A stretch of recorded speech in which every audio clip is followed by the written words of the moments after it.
Last time हमने इसमें red blood cells पढ़े थे, तो आज हम ल्यूकोसाइट्स या वाइट ब्लड सेल्स को पढ़ेंगे। तो स्टार्ट करते हैं। These cells have an important function in defence and immunity. Immunity का कोई कॉन्सेप्ट है आप लोगों को?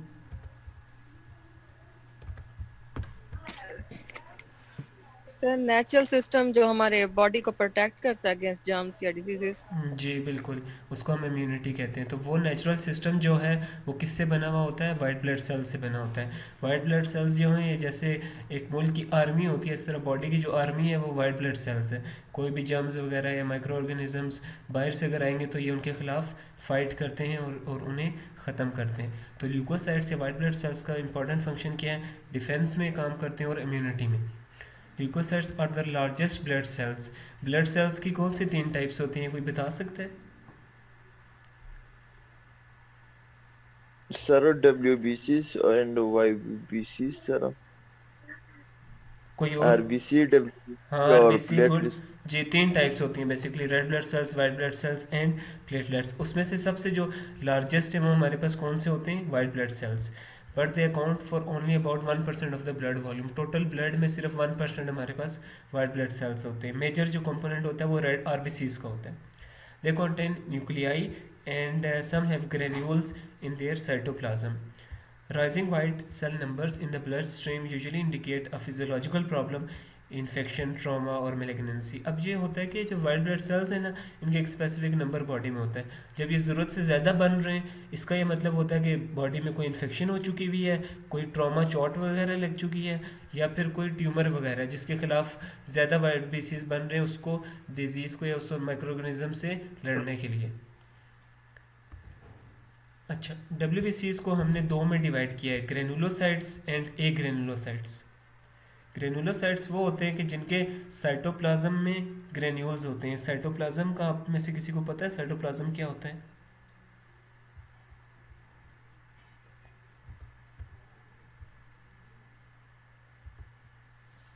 एनीवन? यस सर, ब्लड में लिक्विड टाइप मटेरियल होता है जिसके अंदर मुख्तलिफ ऑर्गेनेलीज। जी, होता यूँ है कि ये एक मैं आपको एक सेल बना के दिखा रहा हूँ, ये एक बॉडी का सेल है। तो ये जो बाहर है ये इसकी सेल मेम्ब्रेन होती है, ठीक हो गया। अंदर फिर इसमें न्यूक्लियस हो सकता है या माइटोकॉन्ड्रिया या कोई भी जो मतलब ऑर्गेनेलीज वगैरह हो सकती है। तो इस सेल के अंदर जो एक फ्लूइड होता है उसको हम क्या बोलते हैं? साइटोप्लाज्म। तो जो ग्रेनुलोसाइट्स होते हैं इसके साइटोप्लाज्म में ग्रेन्यूल्स होते हैं। ग्रेन्यूल्स क्या होते हैं? जैसे वो चावल के दाने नहीं होते, इस तरह आपको दाने नज़र आ रहे होंगे साइटोप्लाज्म में, इसलिए इनको हमने नाम क्या दिया हुआ है? ग्रेनुलोसाइट्स। जबकि जो ए ग्रेनुलोसाइट्स होंगे इसमें यूँ होगा कि ये जो सेल का साइटोप्लाज्म है उसमें आपको कोई भी इस तरह के ग्रेन्यूल्स नज़र नहीं आ रहे होंगे। तो इस बेसिस पे हमने वाइट ब्लड सेल्स को दो में डिवाइड किया, ग्रेनुलोसाइट्स एंड ए ग्रेनुलोसाइट्स। फिर ग्रेनुलोसाइट्स में हमारे पास 3 आते हैं, न्यूट्रोफिल्स, एजिनोफिल्स एंड बेसोफिल्स। और इसी तरह ए ग्रेनुलोसाइट्स में हमारे पास 2 आते हैं, मोनोसाइट्स एंड लिम्फोसाइट। अभी हम 1 बाय 1 इनको पढ़ेंगे। यहाँ तक क्लियर है? कोई सवाल है तो पूछ लें।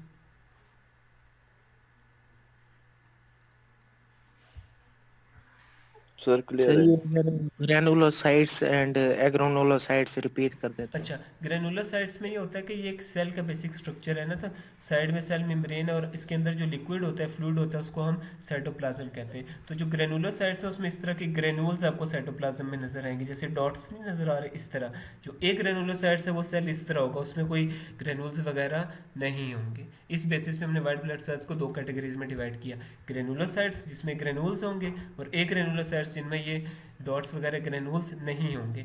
एक ग्रेनुलोसाइट्स में हमारे पास मोनोसाइट आ गए और दूसरे लिम्फोसाइट आ गए, और ग्रेनुलोसाइट्स में हमारे पास न्यूट्रोफिल्स आ गए, जीनोफिल्स आ गए एंड बेसोफिल्स आ गए। क्लियर है अब? यस सर, ठीक हो गया। थैंक्स। अभी हम 1 बाय 1 इन सब को पढ़ेंगे कि भाई ये न्यूट्रोफिल क्या है, जीनोफिल क्या है, बेसोफिल क्या है, मोनोसाइट क्या है, लिम्फोसाइट क्या है।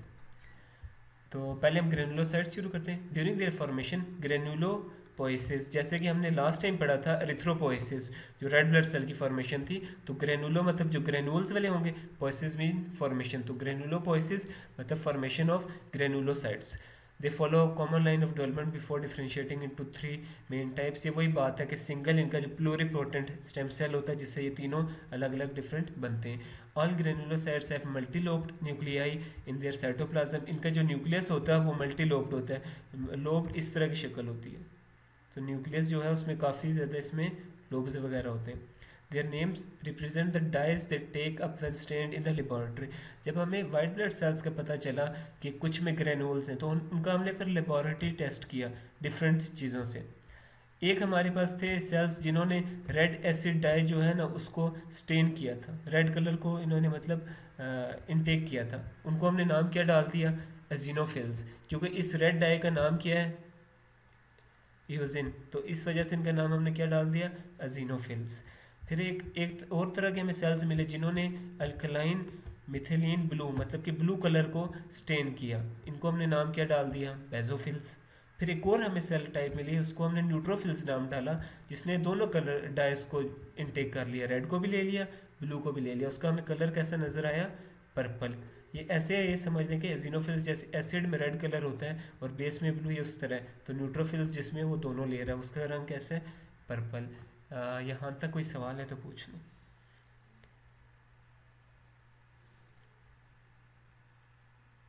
सर क्लियर है यहाँ तक, ठीक थैंक हो यू। गया, ठीक हो गया। तो अब ये समझ आ गई कि हमने डिफरेंट नेम्स ये जो दिए हैं, जीनोफिल, न्यूट्रोफिल, बेजोफिल, ये उस डाई की बेसिस पे दिए हैं। ठीक हो गया।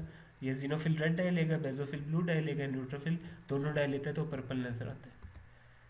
ये अब आप देख रहे हैं ये तस्वीरें कुछ ऐसे जब आप माइक्रोस्कोप में देखते हैं तो नज़र आ रहे हैं, ये बेजोफिल है, ये न्यूट्रोफिल है और ये जीनोफिल है। अब ये जो आपको डॉट डॉट्स नज़र नहीं आ रहे, ये बेसिकली ग्रेन्यूल्स हैं, ये इनके साइटोप्लाज्म में पड़े हुए होते हैं, इन्हीं की बेसिस पे हम इन्हें ग्रेनुलोसाइट्स कहते हैं। अच्छा, अब न्यूट्रोफिल्स को पढ़ते हैं। These small fast acting WBC protect the body against bacterial invasion and remove dead cells and debris from damage tissues. ये बहुत फास्ट एक्टिंग होते हैं, जैसे कोई बैक्टीरिया आपकी बॉडी में आएगा ये सबसे पहले वहाँ पे न्यूट्रोफिल्स ही पहुँचते हैं और ये बहुत छोटे होते हैं इन साइज में। They are attracted in large numbers to any area of infection by chemical substances called chemotoxins। अब आपने ये वर्ड याद रखना है, chemotoxins। ये कोई एक सेल है बॉडी का, समझे, उसमें एक बैक्टीरिया आके उसको डैमेज करने लग गया है, ख़राब कर रहे हैं, यहाँ से सेल ख़राब हुआ है, तो वो सेल क्या होगा, वो रिलीज़ करेगा कीमोटैक्सिन्स। कीमोटैक्सिन्स जब रिलीज़ होंगे ब्लड में तो न्यूट्रोफिल्स जो हैं वो अट्रैक्ट होंगे इस जगह, इस सेल की तरफ, तो फ़ौरन इधर पहुँचेंगे और इस बैक्टीरिया के ख़िलाफ़ लड़ाई करेंगे, इसको ख़त्म करने की कोशिश करेंगे। तो ये फंक्शन किसकी वजह से हो रहा है, कीमोटैक्सिन्स से। ये रिलीज़ कौन करता है, डैमेज सेल या tissue. Neutrophils are highly mobile and squeeze through the capillary walls in the affected area by diapedesis। diapedesis में आपको next slide में explain करता हूँ। Their numbers rise very quickly in the area of damage or infected tissue। Number इनका बहुत जल्दी बढ़ता है। Once there they engulf and kill bacteria by phagocytosis। ये वर्ड लास्ट लेक्चर में भी यूज़ हुआ था। phagocytosis क्या होता है, ईटिंग प्रोसेस ऑफ सेल, जिसमें एक सेल दूसरे सेल को बेसिकली खा लेता है। अच्छा, ये देखें, ये हमारे पास है कैपिलरी। कैपिलरी में मैंने आपको लास्ट लेक्चर में बताया था कि छोटे छोटे पोर्स होते हैं। अब ये हमारे पास है न्यूट्रोफिल, जैसे ये साइज़ है, ये समझ लें।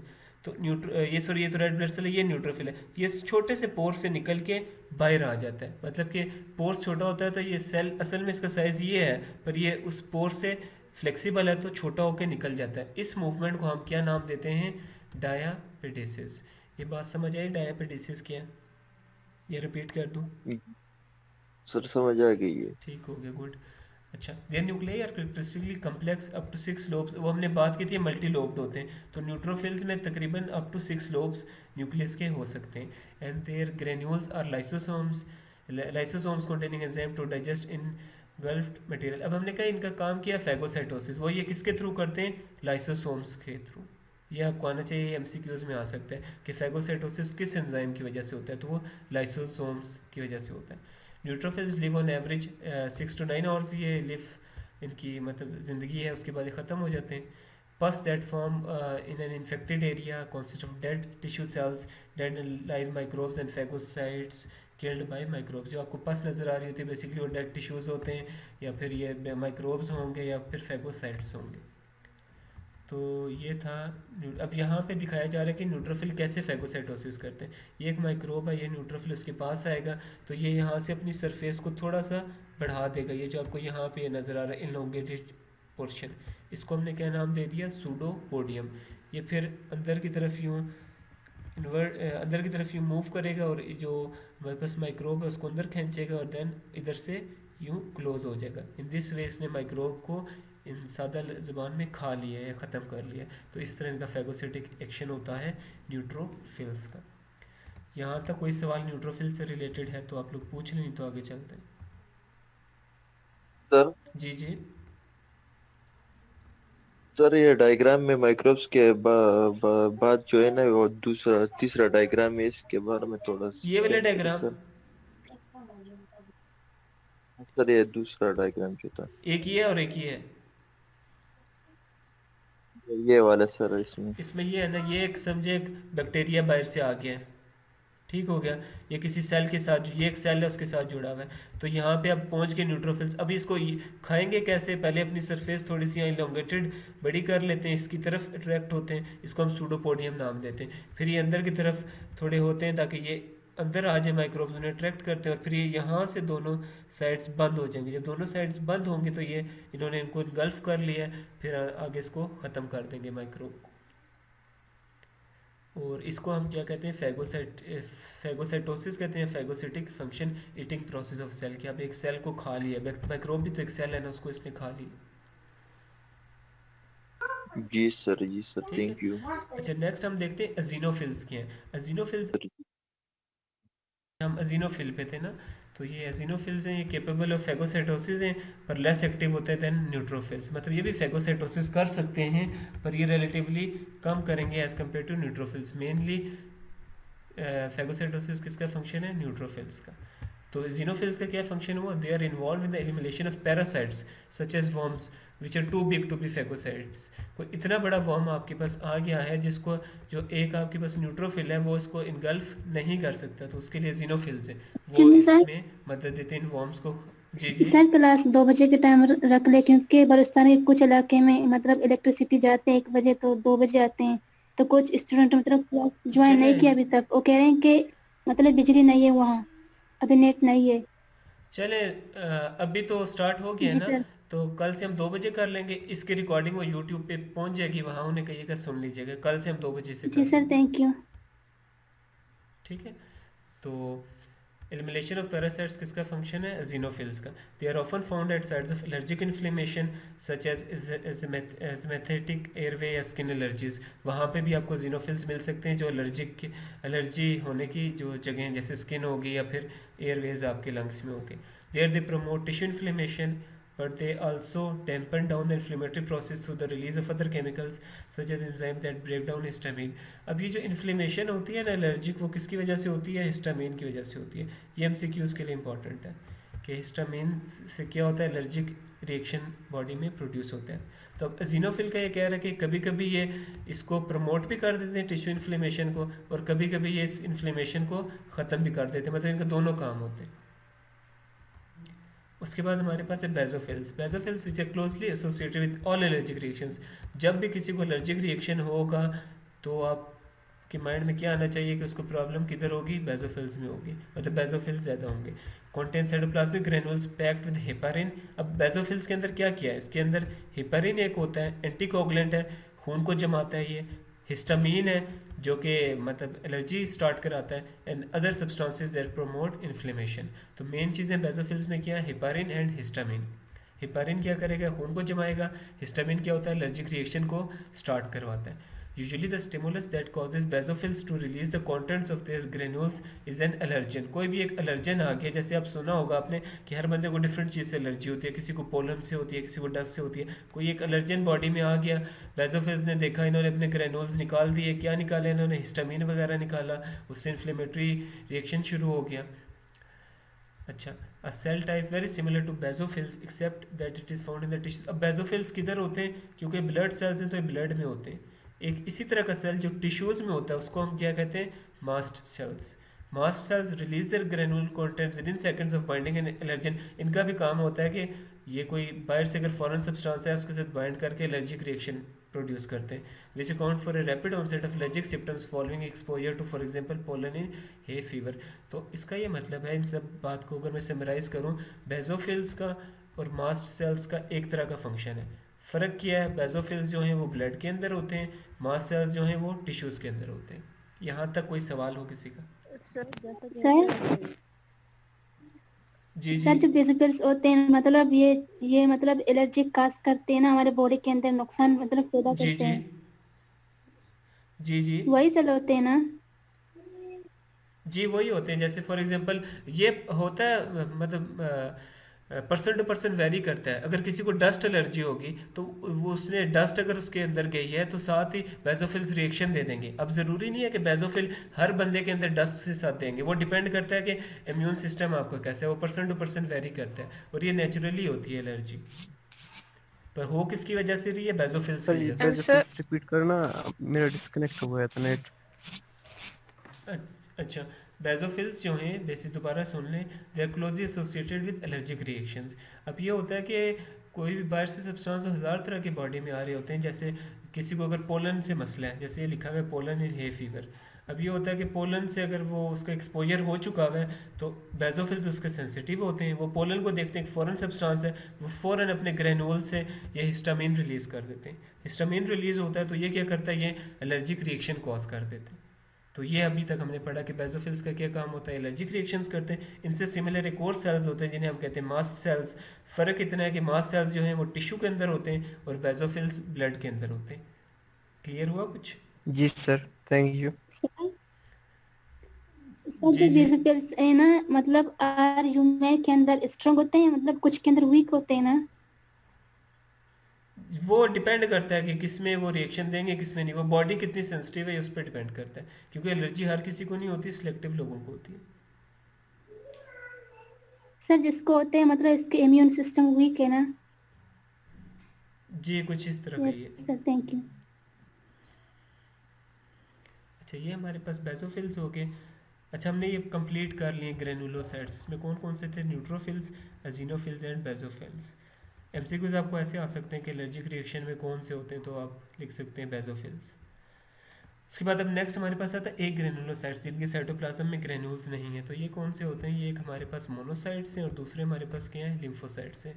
और ये टोटल ल्यूकोसाइट जो वाइट ब्लड सेल्स हैं उसके 25 से 50% जो वाइट ब्लड सेल्स बॉडी में हैं वो किसके बने हुए होते हैं? लिम्फोसाइट या मोनोसाइट के। दे हैव लार्ज न्यूक्लियस, इनका न्यूक्लियस बहुत बड़ा होता है, पर इनमें कोई साइटोप्लाज्मिक ग्रेन्यूल्स नहीं होते। अभी आप तस्वीर देख रहे हैं, ये लिम्फोसाइट है, ये मोनोसाइट। अब यहाँ पे इसमें आपकी साइटोप्लाज्म में कहीं पे भी कोई डॉट नहीं नज़र आ रहा, वहाँ जो दूसरे थे उसमें यूं आपको डॉट्स नज़र आ रहे थे, इसलिए उन्हें ग्रेनुलोसाइट्स कहते थे। तो ये हमारे पास क्या है? ये एक ग्रेनुलोसाइट्स। अब इन्हें देखते हैं इनका क्या काम है। पहले मोनोसाइट्स को देखते हैं। These are the largest of the white blood cells. White blood cells में सबसे बड़े हमारे पास कौन से हैं? मोनोसाइट्स। एमसीक्यूज के लिए बहुत इंपॉर्टेंट ये लाइन है। Some circulate in the blood and are actively motile and phagocytic while others migrate into the tissue where they develop into macrophages। अब कुछ जो है मोनोसाइट्स वो सिर्फ ब्लड में ही रहते हैं। एक्टिवली मोटाइल का मतलब है कि मूव बहुत ज़्यादा करते हैं, मूवमेंट बहुत ज़्यादा शो करते हैं। और कुछ जो और फेगोसाइटोसिस इनका भी काम है। कुछ जो है वो टिश्यूज़ के अंदर चले जाते हैं जहाँ पे जाके क्या बन जाते हैं? मैक्रोफेजेस। पिछले में हमने पढ़ा था कि मास्ट सेल्स होते हैं टिश्यूज़ में, इसमें जो मोनोसाइट्स जो टिश्यूज़ में जाते हैं उसको आप नाम क्या आप दे देते हैं? Macrophages. Both types of cell, दोनों सेल क्या प्रोड्यूस करते हैं? इंटरल्यूकिन 1 प्रोड्यूस करते हैं। अब इंटरल्यूकिन 1 जब प्रोड्यूस होगा तो ये बॉडी में क्या क्या चेंजेस लाएगा? ये एक्ट करेगा हाइपोथैलेमस पे। हाइपोथैलेमस किसी को पता है क्या होता है? सर ब्रेन का पार्ट है। जी, ब्रेन का भी ये समझ लें कि ब्रेन में जो मेन सेंट्रल कंट्रोलिंग सेंटर है ना, पूरी बॉडी को कंट्रोल कर वो हाइपोथैलेमस होता है ना। तो ये हाइपोथैलेमस पे एक्ट करेंगे सीधा। क्या कौन एक्ट कर रहा है? इंटरल्यूकिन 1 कर रहा है, ठीक है। Causing the rise in body temperature associated with microbial infection. जब भी कोई इन्फेक्शन होती है बॉडी में तो इंटरल्यूकिन 1 ये रिलीज कराते हैं मोनोसाइट, जिनका काम क्या होता है? बॉडी टेम्परेचर बढ़ जाए। बॉडी टेम्परेचर जिससे हम कहते हैं बुखार हो गया, वो बुखार बेसिकली होता इसलिए है ताकि ये जो माइक्रो ऑर्गेनिजम्स को, माइक्रोबियल इन्फेक्शंस को जो ख़त्म करने के लिए मोनोसाइट्स का रिएक्शन है, जो फाइट है, वो इंक्रीज़ हो जाए। टेम्परेचर जितना बढ़ेगा उतना फास्टली उसको डिस्ट्रॉय करेंगे। इस वजह से जब भी आपको कोई इन्फेक्शन हो तो साथ बुखार भी हो जाता है।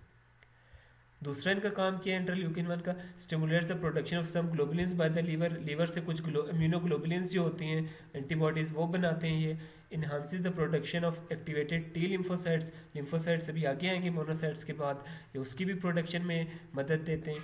Macrophages have important function in inflammation and immunity, इनका भी काम किया है, जब भी कोई इन्फ्लेमेशन हुई तो फौरन रिएक्शन दिया, उसको ठीक किया और बॉडी की इम्यूनिटी को इंक्रीज किया। सर जी सर जी जो हाइपोथैलेमस है, मतलब हाइपोथैलेमस का मेन फंक्शन क्या है, जो कि मतलब हम किस चीज को स्टिमुलेट करें तो हाइपोथैलेमस इसको रोक कर मतलब चीज को स्टॉप करेगा कि यहाँ मत जाओ, ये क्या हो रहा है, सिर्फ टेम्परेचर को मतलब स्टॉप जी करेगा। बिल्कुल, टेम्परेचर को स्टॉप नहीं करेगा। अब नॉर्मल जो बॉडी टेम्परेचर जैसे हम कहते हैं कि 37 डिग्री है ना, तो ये तो नॉर्मल है ना। अब ये हुआ कि बॉडी में इन्फेक्शन स्टार्ट हो गई, सेल्स मरने लग गए, तो जो आपके मोनोसाइट्स होंगे ये फ़ौरन जाएंगे उसके पास, हाइपोथैलेमस के पास, उसे कहेंगे कि यार आप टेम्परेचर बॉडी का ज़रा बढ़ा दो, 37 से 38 पे ले जाओ। जब 38 पे टेम्परेचर जितना ज़्यादा होगा उतने इजीली ये डिस्ट्रॉय हो जाएंगे मोनोसाइट से। तो बेसिकली ये काम है कि ये हाइपोथैलेमस को कहेगा टेम्परेचर बढ़ाओ। हाइपोथैलेमस जो है ना, ये कंट्रोलिंग सेंटर ब्रेन का होता है। कोई भी मसला है बॉडी में आते हैं हाइपोथैलेमस के पास, जी ये हल कर दें, वो उसको हल करता है। जैसे अब अगर इन्फेक्शन हुई हुई है तो उसका एक बेसिक मैकेनिज्म किया है कि हाइपोथैलेमस टेम्परेचर को बढ़ा देगा ताकि वो जाके उससे फाइट करें और उस इन्फेक्शन को ख़त्म करें। कुछ समझ आया आपको? सर हाइपोथैलेमस का फंक्शन टेम्परेचर को राइज करना है। जी राइज करना, ये कम भी कर सकता है, ये कंट्रोलिंग सेंटर है ना, अकॉर्डिंग टू द कंडीशन। जैसे ये राइज कर देगा, इसने जैसे बढ़ा दिया टेम्परेचर, फिर इन्फेक्शन सबसाइड होगी, सारे जो माइक्रोब से वो मर गए, तो दोबारा ये उसको नॉर्मल जो 37 है उस पर ले आएगा। मतलब ये समझ लें कि कोई भी मसला हो ना तो वो उसको हल कौन करता है? हाइपोथैलेमस करता 37 टेम्परेचर नॉर्मल है है। बॉडी सर, में कोई भी और उससे जो कम हो गया वो जी 30 से वो तो कम हो जाता है ना, वो भी पैथोलॉजी है, नॉर्मल तो नहीं है ना। नॉर्मली मेंटेन किस पे करना होता है? 37 ओके पे। Sir, thank you. ठीक हो जी गया। सर। और बाकी ये हाइपोथैलेमस क्या है, ये जब हम ब्रेन की एनाटॉमी पढ़ेंगे और फिजियोलॉजी तो उसमें डिटेल में आएगा हाइपोथैलेमस की। Okay sir. सर तो ये मोनोसाइट्स हम सर जी कोई चीज मतलब ज्यादा भी हो या फिर कम हो, मतलब इन दोनों चीजों को हाइपोथैलेमस कंट्रोल करता है। जी कंट्रोल करता है। हाइपोथैलेमस का क्या काम है कि एक जैसे होता नहीं, एक ऑर्डर मेंटेन करना, इसने एक ऑर्डर मेंटेन करना है। अगर हम टेम्परेचर की एग्जांपल ले लें तो इसने 37 डिग्री पे नॉर्मल टेम्परेचर जो बॉडी का उस पर लेके आना है। ज़्यादा होगा कम होगा उसके अकॉर्डिंग ये एडजस्टमेंट कराएगा, पूरी बॉडी इसके कंट्रोल में होती है, ये उससे करवा सकता है। अगर ज़्यादा होगा तो कम की तरफ लेके आएगा, कम है तो ज़्यादा की तरफ लेके आएगा। सर ये सर तो इसका फिर काम क्या है कि एक ऑर्डर मेंटेन रखना। सर सर तो फिर इन्फेक्शन वगैरह होते जी हैं जी मतलब हमारे मतलब बॉडी के बाहर, तो हाइपोथैलेमस कंट्रोल करता है या नहीं। करता है ना, जैसे भी इन्फेक्शन होगी ये अपनी तरफ से प्रोटेक्टिव मैकेनिज्म देगा कि भाई उसने ये टेम्परेचर बढ़ा दिया कि भाई वो उसको डिस्ट्रॉय करे। पर ज़रूरी नहीं है कि सिर्फ टेम्परेचर से वो डिस्ट्रॉय हो जाए, आपको बाहर से मेडिसिन वगैरह भी लेनी पड़ती हैं। पर हाइपोथैलेमस अपने तौर पे जो इसके इख्तियारात हैं उसके अकॉर्डिंग बॉडी की जो भी चीज़ें जैसे टेम्परेचर या होगी कोई और चीज़ होगी उसको अप डाउन करता रहता है, इस कोशिश में कि वो बॉडी को नॉर्मल रख सके। सर ये जो मोनोसाइट्स थे यही एक्ट करते हैं हाइपोथैलेमस पर। जी मोनोसाइट्स ये रिलीज करते हैं इंटरल्यूकिन 1 जाके हाइपोथैलेमस में ये सारी चेंजेस कराते हैं ओके आपके सर, लिए। Thank you. ठीक है, तो अब हमने बात की कि मोनोसाइट जब टिश्यूज में जाते हैं तो क्या बन जाते हैं? मैक्रोफेजेस। तो इसको हम एक और नाम देते हैं the monocyte macrophage system. This is sometimes called reticulo endothelial system भी से कभी कभी हम कह देते हैं, and consist of bodies complement of monocyte और मैक्रोफेजेस, दोनों मिल गए तो इसको हमने क्या कह दिया? Reticulo endothelial system. सब मैक्रोफेजेस और मोबाइल, कुछ मोबाइल होते हैं और कुछ फिक्स्ड होते हैं स्पेसिफिक जगह पे जो बॉडी की इंपॉर्टेंट लोकेशंस है, जैसे हार्ट हो गया, ब्रेन हो गया, वहाँ पे डिफेंस के लिए होते हैं। तो मैक्रोफेजेस दो तरह के, कुछ जो पूरी बॉडी में सर्कुलेट करेंगे, कहीं पे भी मसला होगा वहाँ हल करेंगे, कुछ स्पेसिफिक की पॉइंट्स जैसे हमारा यहाँ रेड जोन होता है वहाँ पे ये समझ लें एज ए सिक्योरिटी खड़े हुए इंपॉर्टेंट पोजिशंस पे कि यहाँ पे कोई मसला ना हो, जो बॉडी के वाइटल ऑर्गन्स हैं वहाँ पे। आगे देखते हैं macrophages have a diverse range of protective function. Macrophages के क्या क्या फंक्शन है? They are actively phagocytic, again phagocytosis कराते हैं, and are much powerful and longer than the smaller neutrophils. अब न्यूट्रोफिल्स जो होते हैं वो हमने देखा था पीछे पड़ा 6 से 9 घंटे सिर्फ ब्लड में रहते हैं, इनका ड्यूरेशन ज़्यादा होता है और ये उससे ज़्यादा इनकी फैगोसिटिक एक्टिविटी है। They also have a central role linking the non-specific and specific systems of body defense and produce factors important in inflammation and repair. they can wall of indigestible pockets of material isolating them from surrounding normal tissue in the lungs. For example, resistant bacteria such as tuberculosis bacilli and inhaled inorganic dust can be sealed off in such capsules. ये अगर आपके for example lungs हैं तो आपने सांस लिया तो सांस में कोई डस्ट आ गई, डस्ट इधर एक जगह रुक गई है, अब ये डस्ट यहाँ से निकल नहीं रही, तो इसमें क्या मैक्रोफेजेस करेंगे, इसको इनकेप्सुलेट कर लेंगे, इसके इर्द गिर्द स्पेस बना लेंगे और फिर इसको रिमूव करेंगे। तो ये इसका फंक्शन ये है कि ये जो चीज़ हल ना हो सके या आगे पीछे ना जा रही हो उसमें मदद कौन देते हैं, मैक्रोफेजेस। एक ये इनका फंक्शन है। दूसरा इनका फंक्शन क्या है कि नॉन स्पेसिफिक और स्पेसिफिक इम्यूनिटी की दो टाइप्स होती हैं, एक नॉन स्पेसिफिक होती है और एक स्पेसिफिक होती है। ये डिटेल में हम इम्यूनिटी वाले लेक्चर में पढ़ेंगे, अभी मैं आपको इतना बता देता हूँ। नॉन स्पेसिफिक में होता है कि कोई भी अगर बाहर से माइक्रो ऑर्गेनिज्म आए तो उसके खिलाफ बॉडी रिएक्ट कर रही होती है। स्पेसिफिक होता है कि ख़ास, जैसे फॉर एग्जांपल ये समझ लें जैसे एक वो जो है बैक्टीरिया जो टीबी कॉज करता है उसके खिलाफ जो सिर्फ रिएक्ट करता है उसको हम क्या कहते हैं, स्पेसिफिक इम्यून सिस्टम। अब आपको जो सवाल है वो पूछ लें इससे रिलेटेड।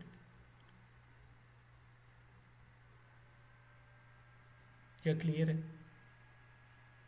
सर जब बॉडी टेम्परेचर राइज जी, होता है वो तो इन्फेक्शन को खत्म करने के लिए जी। होता है, जो अभी आपने बताया था। जी जी तो सर फिर जी, हम बिल्कुल। टेम्परेचर को कम करने के लिए क्यों मेडिसिन ले रहे होते हैं इस डॉक्टर वो मेडिसिन वो इसलिए देते हैं, वो देखें अब जब टेम्परेचर राइज हुआ तब बॉडी अपनी खुद कोशिश कर रही है उस इन्फेक्शन को ठीक करने की, ठीक हो गया। जब वो डॉक्टर जब देता है दवाई तो ये समझ लें कि बाहर से आर्मी आ गई जिसने अब उस इन्फेक्शन को ठीक करना है। जब बाहर से आर्मी आ चुकी हुई है तो फिर तो अब टेम्परेचर राइज की हमें ज़रूरत नहीं है। इस वजह से वो साथ आपको वो दे देते मेडिसिन जो फीवर को भी नीचे लिए ताकि आपकी बॉडी ओवर रिएक्ट ना कर जाए, क्योंकि एक तो वो अपनी तरफ से कोशिश कर रही है इन्फेक्शन को डील करने के लिए जिसकी वजह से उसने टेम्परेचर बढ़ा दिया। अब आपने बाहर से भी मेडिसिन दे दी जो उस इन्फेक्शन के लिए स्पेसिफिक होती है, जैसे टीबी के लिए आपने दे दी, तो आपको पता है वो स्पेसिफिकली उस बैक्टीरिया को जाकर डिस्ट्रॉय कर देगी।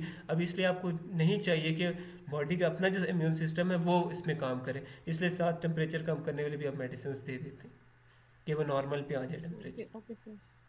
सर और कोई जी? सर इसका मतलब यह है कि जो हमारा मतलब बॉडी टेम्परेचर है वो 37 है ना, मतलब जो ह्यूमन का जी 37 है। जब हमें कोई बुखार हो हम्म, तो 37 से ज्यादा होगा ना, तो इसलिए हम मेडिसिन लेते हैं कि ताकि मतलब खत्म हो जाए टेम्परेचर, मतलब 37 पर आ जाए, इसलिए हमें मतलब नुकसान होगा ना। मैं इसको थोड़ा और सिंपल करने की कोशिश करता हूँ। ये हमारी बॉडी है, लेट्स सपोज एक सेल है, यहाँ पे बाहर से आए जिन्होंने इन बैक्टीरिया ने इनको आके खाना शुरू कर दिया, ये सेल को ख़त्म कर रहे हैं, ठीक हो गया। ब्रेन ने देखा तो पहले हमारी कोशिश ये बॉडी ने की कि मैं खुद ही इसको डील कर लूँ, तो बॉडी ने क्या किया, टेम्परेचर आपका बढ़ा दिया, कहाँ ले गए 38 में। पर बुखार इतना ज़्यादा, बंदे की तबीयत इतनी ख़राब है कि उसे टॉलरेट नहीं हो रहे, वो गया डॉक्टर के पास, डॉक्टर ने बाहर से उसको दवाई दी। अब जो बंदे की बॉडी की अपनी आर्मी थी जिसने टेम्परेचर राइज कराया हुआ तो वो खुद इसको ठीक कर रही थी, अब उसकी ज़रूरत नहीं है, बाहर से आपने दवाई दे दी जो इसको जाके ख़त्म कर देगी।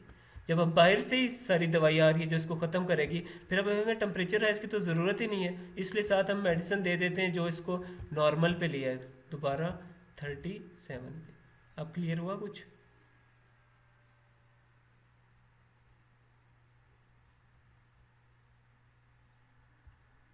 कुछ क्लियर हुआ या नहीं? सर बॉडी टेम्परेचर फिर से मतलब जब बुखार खत्म हुआ 37 पर बॉडी टेम्परेचर हमारा हुआ, तो फिर मतलब जी लोग जी जी तो फिर लोग मतलब तो फिर क्यों मतलब दवाइयाँ ज्यादा खाते हैं कि मतलब टेम्परेचर को वो खुद खत्म नहीं होता, टेम्परेचर मतलब 37 पर नहीं आता। टेम्परेचर देख 37 पे खुद तो आ सकता है, पर ये बढ़ा किस लिए था, बॉडी ने कोशिश की कि यार इसको मैं ठीक कर सकूं, जो इन्फेक्शन है उसे ख़त्म कर सकूं। जब हमने बाहर से दवाई दे दी, अब आपको खुद पता है आप नहीं चाहते कि इसका अंदर वाला सिस्टम काम करे, इसलिए साथ आपने इसको वो फीवर वाली भी मेडिसिन दे दी कि वो इसको नॉर्मल पे लिया है, क्योंकि अब इसको बढ़ाने की ज़रूरत नहीं है, क्योंकि आपने दवाई तो बाहर से देने, बाहर से वो आ रही है दवाई, वो इसको ख़त्म कर देगी। सिंपल सी रीज़न है जी। ये क्लियर हुई टेम्परेचर वाली बात या नहीं? जी सर ये क्लियर हुई है। अच्छा आगे चलते हैं फिर। अब हम आगे लिम्फोसाइट्स पे। Lymphocytes are smaller than monocytes, पहले हम मोनोसाइट्स पढ़ रहे थे, and have large nuclei. They circulate in the blood and are present in great numbers in lymphatic tissue such as lymph nodes and spleen. ये भी blood में circulate करते हैं लिम्फोसाइट्स। ये किधर होते हैं? लिम्फेटिक टिश्यू में, लिम्फ नोड्स हो गए या फिर spleen. Lymphocytes develop in red bone marrow, then travel in the blood to lymphoid tissue elsewhere in the body where they are activated. अब अगेन ये सारे बन रहे किधर होते हैं? रेड बोन मैरो में। उसके बाद ये जाते हैं लिम्फोइड टिश्यू में जहाँ ये एक्टिवेट होते हैं और ये फिर रिएक्शन देते हैं किसी भी एंटीजन के खिलाफ। इसकी टाइप्स बहुत ज़्यादा होती हैं पर हमने इसकी दो टाइप्स कंसिडर करते हैं, एक टी लिम्फोसाइट होता है और दूसरा बी लिम्फोसाइट। तो लिम्फोसाइट्स के बारे में क्या मेन समरी है? रेड बोन मैरो में बनते हैं, जाते किधर हैं? लिम्फोइड टिश्यू में, लिम्फ नोड्स में या स्प्लीन में। उसमें क्या होगा? फिर कोई एंटीजन आएगा तो उसके खिलाफ रिएक्शन देंगे। और मेन इसकी दो टाइप्स हैं, T lymphocyte and B lymphocyte. इसके बाद हमारे पास आ गया प्लेटलेट्स। लिम्फोसाइट्स, यहाँ वाइट ब्लड सेल्स खत्म हो गए। प्लेटलेट्स को हम थ्रोम्बोसाइट्स भी कहते हैं। These are very small non nucleated discs, बहुत छोटे होते हैं और इसमें कोई न्यूक्लियस नहीं होता। 2 to 4 micrometer in diameter, derived from the cytoplasm of megakaryocyte in red bone marrow. Again ये किधर बनते हैं? Red bone marrow में। They contain a variety of substances that promote blood clotting, which causes hemostasis. इनका काम क्या है? खून कहीं बह रहा हो तो उसको रोकना, homeostasis, hemostasis या cessation of bleeding. The control of platelet production is not yet entirely clear.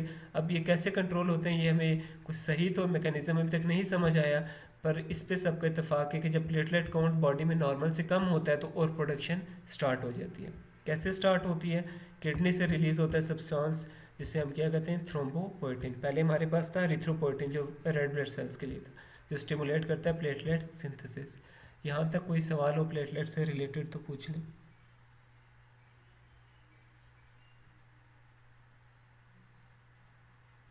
नहीं है? क्लियर है सर ये। ठीक होगा। अच्छा, the life span of platelets is between 8 and 11 days। 8 से 11 दिन तक होते हैं ये ब्लड में रहते हैं। And those not used in haemostasis are destroyed by macrophages. जो इसमें नहीं इस्तेमाल हो रहे हेमोस्टेसिस में ब्लड रोकने में, उसे मैक्रोफेजेस डिस्ट्रॉय कर देते हैं। कहाँ डिस्ट्रॉय करते हैं? स्प्लीन के अंदर। About a third of platelets are stored within the spleen rather than in the circulation. This is an emergency store that can be released as required to control excessive bleeding. होता ये है कि platelets आपके blood में घूम रहे होते हैं ना, जब कहीं भी मसला हो तो वहाँ ये काम करेंगे। कुछ जो है 1/3 ऑफ प्लेटलेट्स जो होते हैं उनको कहाँ स्टोर किया होता है? स्प्लीन में।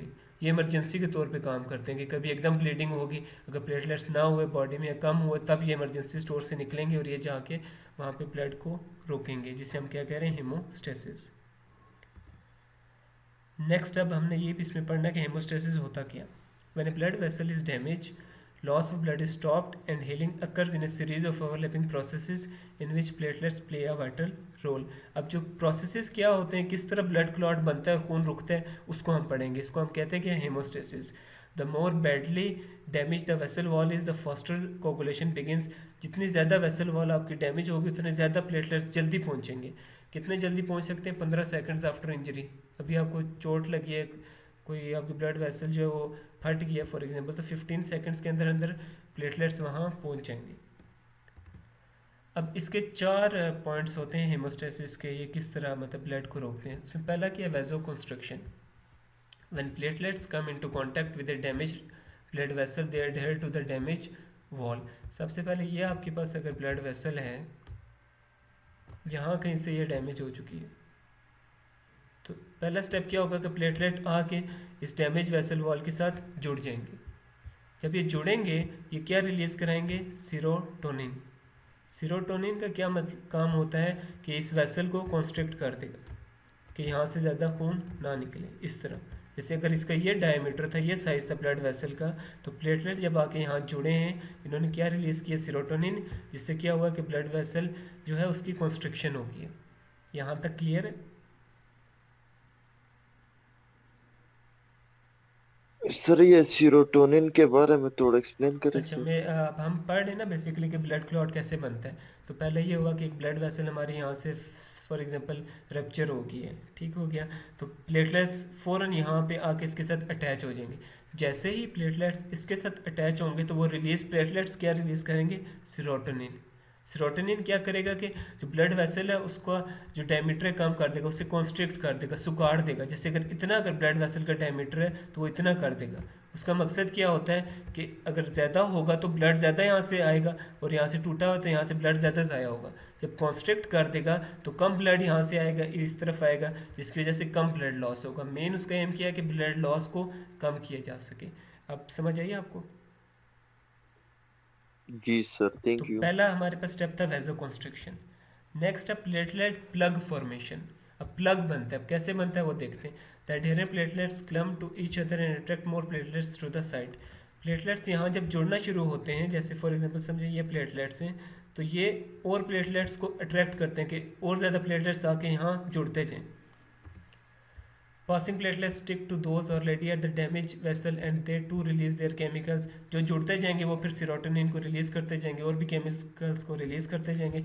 This is a positive feedback system by which many platelets rapidly arrive at the site of vascular damage and quickly form a temporary seal, the platelet plug।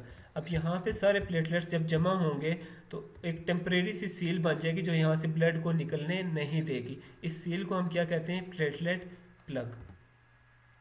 और ये कब कंप्लीट होता है? ये जब इंजरी हुई उसके बाद 6 मिनट के अंदर अंदर ये प्लग बन जाता है। ये प्लग की समझ आ गई है सबको?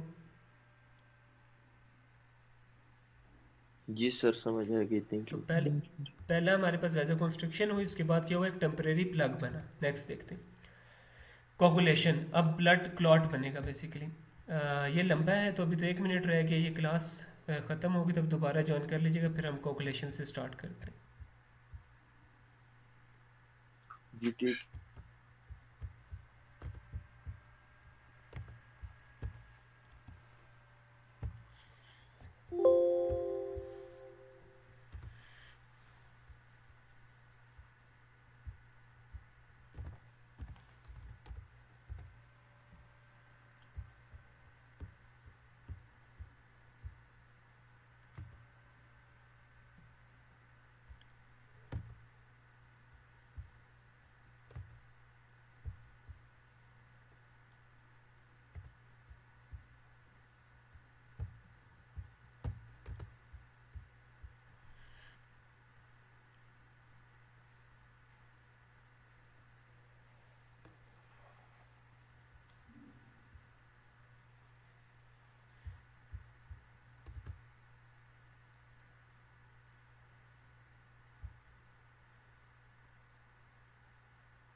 अच्छा, तो हम कोगुलेशन पे थे, ब्लड क्लॉटिंग पे। This is a complex process that involves a positive feedback system and only few stages are included here. हमारे पास होते हैं, 1 मिनट में पॉइंटर ले आओ।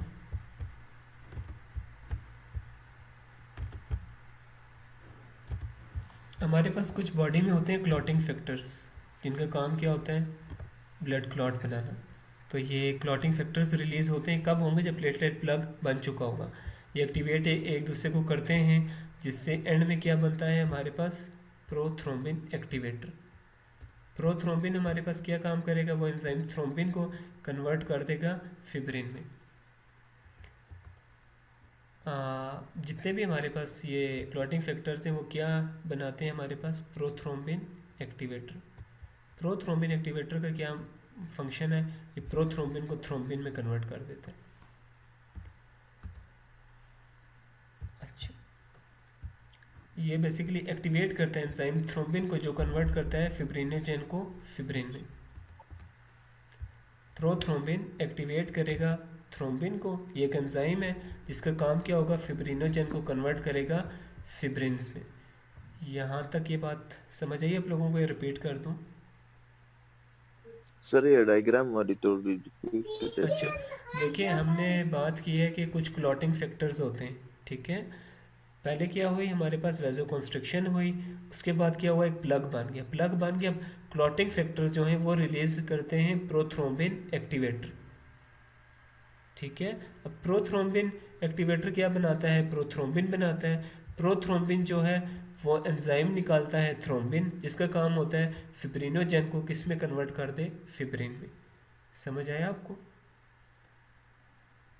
सर जी जी सर जब हमारे सिंगल मतलब जैसे फिंगर पे कट लगता जी है जी। तो ब्लीडिंग कभी भी स्किन के कट होने की वजह से नहीं आती, क्योंकि मैं एक बार अनाटमी पढ़ी थी फिंगर की, तो उसमें 100 ऑफ ब्लड वेसल्स थे। अच्छा। और सर उनमें से अगर कोई एक भी सेपरेट मतलब हो जाए, कट लग जाए, सर हम तो ऊपर ही लगाते हैं ना, जो भी लगाए वो अंदर से कैसे रिकवर हो जाती ये है सारी, अंदर से जब ये आपको ब्लड वेसल्स इतनी जी सारी जी हैं। बिल्कुल कह रही हैं, अंदर से कैसे होती है वो उसी के लिए हम ये पाथवे पढ़ रहे हैं। ये जब पाथवे कंप्लीट हो जाएगा ना, हम यहाँ तक पहुँच जाएंगे, आपको समझ आ जाएगा कैसे हो रहा है। पहले हमने क्या किया, हम तो ऊपर से लगा रहे हैं ना, पर अंदर से रिएक्शन प्लेटलेट्स दे रहे हैं। खून को हम बेसिकली पढ़ रहे हैं कि खून जमता कैसे है, कि ब्लीडिंग हो रही है वो रुकेगी कैसे, तो वो प्लेटलेट से रुकती है। वो कैसे रुकेगी उसी के प्रोसीजर पढ़ रहे हैं। ये बाहर मेडिसिन की बात नहीं कर रहे, मेडिसिन जो है वो बाहर से स्किन वगैरह को या कोई वाउंड है उसको हील करेगा, अंदर से जो ब्लड वेसल है उसको प्लेटलेट्स ही सही करते हैं। ये बात समझ आई आपको? ये फिब्रिन वाली है, इसको रिपीट कर दूं किसी को अगर ना समझ आई हो? सर रिपीट रिपीट करें। कर रहे हो आप? अच्छा, हमने बात की कि पहले हमारे पास हुआ वैजो कॉन्स्ट्रिक्शन, उसके बाद एक प्लेटलेट प्लग बना। प्लग के बाद जो हमारे पास वहाँ क्लॉटिंग फैक्टर्स कुछ आते हैं, वो क्या रिलीज़ करते हैं, एक्टिवेट किसे करते हैं, प्रोथ्रोम्बिन को। प्रोथ्रोम्बिन एक्टिवेटर को जब एक्टिवेट करेंगे तो प्रोथ्रोम्बिन बन जाएगा। प्रोथ्रोम्बिन का क्या काम है कि जो थ्रोम्बिन प्रेजेंट है उसको कन्वर्ट, थ्रोम्बिन एंजाइम जो प्रेजेंट है उसे ये स्टिमुलेट करे कि वो फिब्रिनोजेन को फिब्रिन्स में कन्वर्ट कर दे। जो फाइबर्स नहीं होते जिसे हम कहते हैं उसे फिब्रिन बोलते हैं। अभी समझ आई? जी सर। अच्छा, आगे देखते हैं, हमें फिब्रिन हो तो फिर क्या होता है। ठीक है, prothrombin activates the enzyme thrombin which converts inactive fibrinogen into insoluble threads of fibrin. Insoluble threads हैं, ठीक है। As clotting proceeds the platelet plug is progressively stabilised by increasing amount of fibrin laid down in a 3 dimensional network. ये समझे कि यहाँ से blood vessel आपकी damage हुई हुई थी जो एम्प्टी है, यहाँ पे प्लेटलेट प्लग बन चुका हुआ है। प्लग जब बनेगा तो उसके दरमियान अब इनसॉल्युबल फाइबर्स आ रहे हैं 3D डायमेंशन में। वो फाइबर्स कैसे बने हैं, वो फिब्रिन से बनते हैं। इनका मकसद क्या होता है कि इस प्लग को और ज़्यादा ये वो परमानेंट कर दें, पक्का कर दें कि अब ब्लड लॉस अगर थोड़ा बहुत भी होता है तो वो बिल्कुल भी ना हो। तो ये किसकी वजह से हो रहा है, फिब्रिन की वजह से।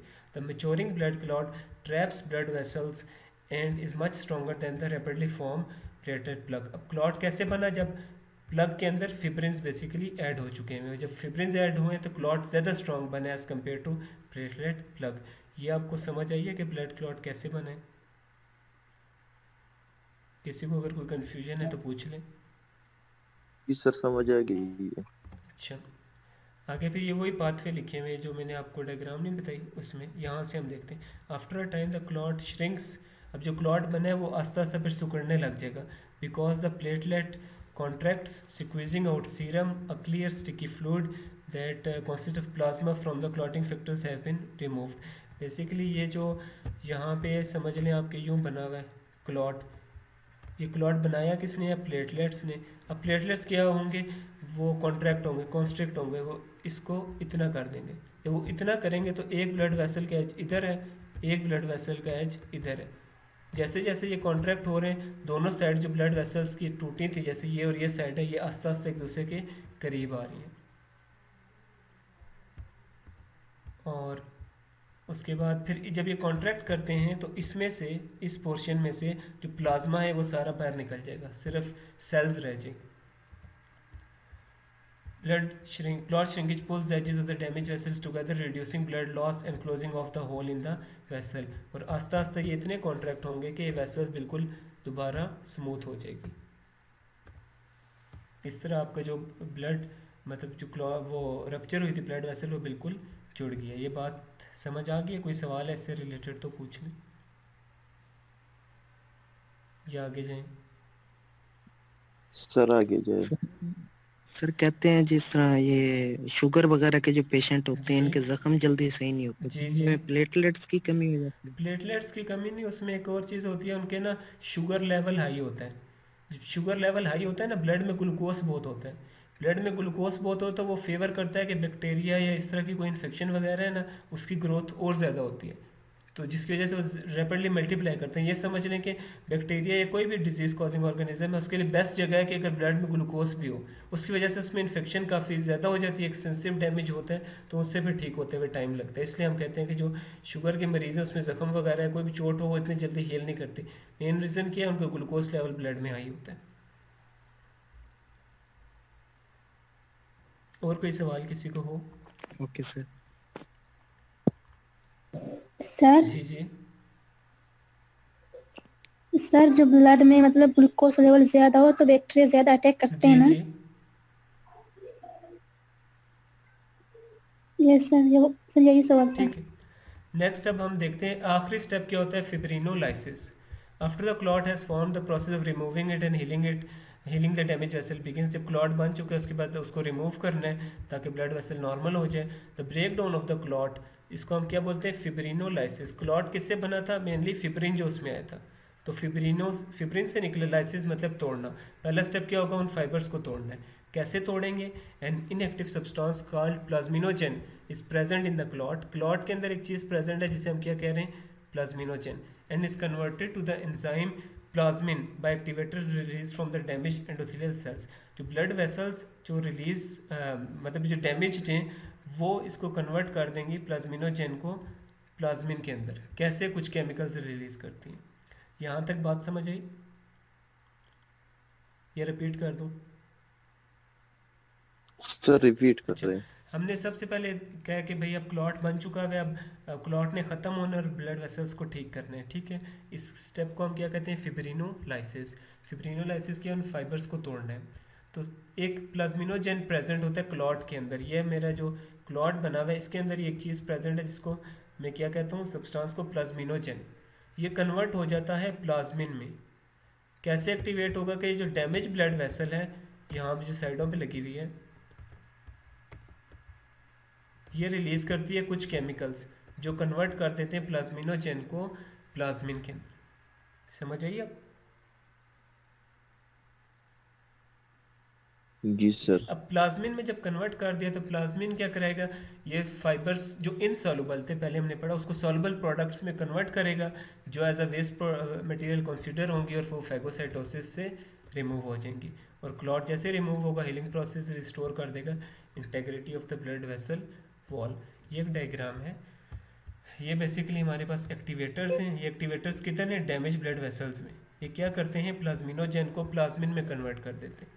जब प्लाज्मिन में कन्वर्ट होते हैं तो प्लाज्मिन क्या करता है, वो फिब्रिन को ब्रेक डाउन कर देता है, इनसॉल्युबल से सॉल्युबल बना देता है, जिससे वो बाद में उसकी फैगोसाइटोसिस होती है और इस तरह क्लॉट आपका बिल्कुल ख़त्म हो जाता है और ब्लड वेसल नॉर्मल हो जाती है। कोई सवाल हो इससे रिलेटेड? सर ये प्लाज्मोनिजिन जो है ना, ये प्लाज्मिन में कैसे कन्वर्ट होता है? ये एक्टिवेटर्स होते हैं ना, कुछ एक्टिवेटर्स। ये ब्लड वेसल्स जो डैमेज हुई है ना, जैसे ये मेरे पास एक ब्लड वेसल है, समझो यहाँ से ये डैमेज हुई जहाँ पे क्लॉट बना हुआ है, ठीक है। अब जो ये डैमेज है ये खुद ही एक केमिकल रिलीज करेगी, उसको नाम हमने क्या एक्टिवेटर्स दिया है, उसका नाम आइडेंटिफाई अभी तक नहीं हुआ। वो क्या करता है, जो प्लाज्मिनोजेन क्लॉट के अंदर प्रेजेंट है उसको कन्वर्ट कर देता है प्लाज्मिन में। जी सर, और फिर थैंक यू। प्लाज्मिन जो है वो फिब्रिन को इनसॉल्युबल बना देती है, जिसकी वजह से वो फिर ब्रेक डाउन हो जाता है। ये एक तस्वीर है, वैसे ही आपको ये दिखा रहे हैं ये प्लेटलेट्स किस तरह ये सर? फाइबर्स बना। जी जी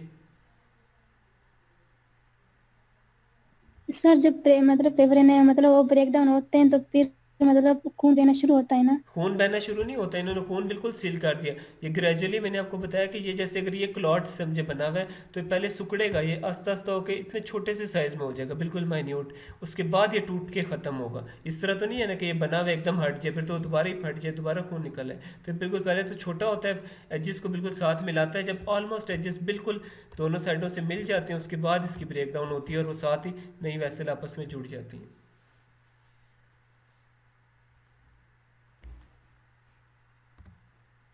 नेक्स्ट है लास्ट बात ये कि कोगुलेशन कंट्रोल कैसे होती है। तो पहले इसमें कंट्रोल किया था परफेक्ट स्मूथनेस। तो सर जी जी एक छोटा सा क्वेश्चन जी है, जी एक्चुअली उसका आंसर तो आपने दे दिया जी है जी लेकिन आप काइंडली क्लियर कर जी जी दें। जब जैसे आपने बताया फिब्रिनोजिन और प्लाज्मिनोजिन, ठीक जी है, जी ये दो है। फिब्रिनोजिन जो है वो क्लॉटिंग में हेल्प आउट करते हैं और प्लाज्मिनोजिन जो है वो एट द एंड ऑफ हाँ द टाइम उसको फिब्रिनोजिन जी का जी जो वेस्ट है उसे रिमूव आउट कर देते हम्म हैं। लेकिन अगर किसी पर्सन का हीलिंग मतलब किसी पर्सन का इन्फेक्शन हीलिंग या वाउंड हीलिंग जी 7 डेज की बजाय 3 डेज हो, मतलब वो बहुत फास्ट रिकवर करे, तो क्या उसमें ये दोनों प्लाज्मिनोजन एंड फिब्रिनोजन नॉर्मल से ज्यादा एक्टिव होते हैं या इनकी वर्किंग नॉर्मल से ज्यादा फास्ट नहीं, होती है? उसमें आई थिंक उसमें ये रीज़न होती है कि वर्क एफिशिएंटली कर रहे होते हैं। जैसे कि जब आप बिल्कुल अडल्ट लाइफ में पहुंचते हैं तो आपके जो मतलब यंग एज में हैं तो आपके हर ऑर्गन परफेक्टली काम कर रहा होता है। तो इसमें वो वाली रीज़न आ सकती है। अब ये जितना ये प्रोसेस है ये ग्रेजुअली एक इसका जैसे हम टाइम बता रहे हैं ये 6 मिनट में होता है, इतने मिनट में होता है। जब आप यंग होंगे ऑब्वियसली आपका ये प्रोसेस ज़्यादा एक्टिव होगा, आपके जो बॉडी का रिस्पॉन्स है वो भी फास्टर होगा। फिर जैसे जैसे आप ओल्ड एज में जाएंगे इसमें डिले आएगा और देर शेर इसमें होगी। ओके सर, थैंक नेक्स्ट अभी मैंने बात आपसे पीछे की थी कि ये पॉजिटिव है, ये पॉजिटिव वो है फीडबैक मैकेनिज्म होता है। पॉजिटिव ये होता है कि अगर बन रहा है तो और ज़्यादा हो जाए। नेगेटिव में तो होता है ना जब ज़रूरत तक बन चुका है तो उसके बाद वो उसे इन्वर्स कर देता है कि अब रुक जाओ। पॉजिटिव में होता है कि वो कंटिन्यूसली बनी जा रहा है। तो अब वो इस तरह अगर हो तो फिर तो प्रोसेस चलता ही रहे, ख़त्म ही ना हो। तो उसको कंट्रोल करने के लिए हमारे पास 3 चीज़ें हैं जो कुदरती तौर पे हैं। वो क्या क्या हैं? The perfect smoothness of normal blood vessels lining means that platelets do not adhere to it. Blood vessels जो हैं जब वो बिल्कुल स्मूथ हो जाती हैं तो वो प्लेटलेट्स को अपने साथ अटैच नहीं होने देती, क्योंकि अगर प्लेटलेट यहाँ अटैच हो जाएगा तो दोबारा वो सील बना देगा। The binding of thrombin to a special thrombin receptor on the cells lining blood vessels once bound thrombin is inactivated. Thrombin जो है ये ब्लड वेसल्स में ही एक जगह होती है, उसके साथ बाइंड हो जाता है। जब बाइंड होगा तो ये इनएक्टिव हो जाएगा, क्योंकि अगर ये भी इनएक्टिव ना हो तो ये इस प्रोसेस को चलाते ही रहेंगे। और थर्ड हमारे पास क्या है? The presence of natural anticoagulants हमारी बॉडी में होते हैं ब्लड में, जैसे हिपारिन है। ये एमसीक्यूज के लिए इंपॉर्टेंट है कि हिपारिन का क्या काम होता है? एंटीकोगुलेंट होता है। ये क्या करते हैं? ये क्लॉटिंग फैक्टर्स को इनएक्टिवेट करते हैं। ये आपका ब्लड हो गया कंप्लीट। कोई सवाल है तो पूछ लें। सर ये हिपारिन के बारे में थोड़ा एक्सप्लेन हिपारिन करें जो है सर। ना, हिपारिन बेसिकली एंटीकोगुलेंट है। मतलब अब ये समझे कि खून को जमने नहीं देता। पहले तो हम प्लेटलेट्स क्या करते हैं? खून को जमा देते हैं। ये खून को जमने नहीं देते। ये क्या करेगा? जब ये प्रोसेस कंप्लीट हो गया तो जो क्लॉटिंग फैक्टर्स थे जिन्होंने ये स्टार्ट करवाया था थर्ड स्टेप, ये जाके उनको इनएक्टिवेट कर देते। क्लॉटिंग फैक्टर्स हमने यहाँ पे पढ़ा है ना कि जो क्लॉटिंग फैक्टर्स हैं ये रिलीज करते हैं थ्रोम्बिन और जिससे ये स्टार्ट होता है। तो ये क्लॉटिंग फैक्टर्स को ही जाके इनएक्टिवेट कर देता है हिपारिन जब ज़रूरत पूरी हो चुकी होती है। तो इस वजह से इसको हम क्या बोलते हैं? Anticoagulant. जी सर, थैंक यू। जी ठीक है फिर।